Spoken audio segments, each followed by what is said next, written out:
Unajua kuwa unaweza kuongeza nguvu zako za kiume ukiwa nyumbani na bila hata kutumia dawa.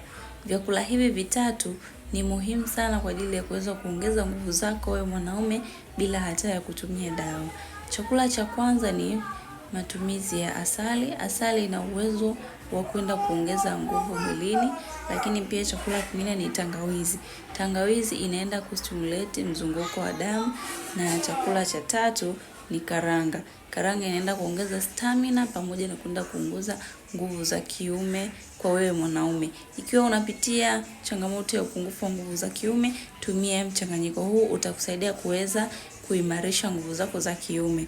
Zingatia usiwe na changamoto nyingine yoyote ya kiafya. Usiwe na pressure, usiwe na sukari, usiwe na bawasiri wala shida yoyote.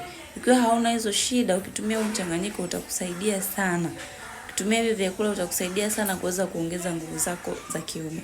Ila kama una haya matatizo, hakikisha kwanza unayatibia ili kuweza kuondokana nao, ili nguvu zako za kiume ziweze kurejea. Ikiwa ni mmoja wapo ambaye unateseka na changamoto ya nguvu za kiume, unaweza kanipigia kupitia namba zangu zilizopo bio kwa ajili ya kuweza kupata mwongozo kamili wa kuweza kuongeza nguvu zako za kiume.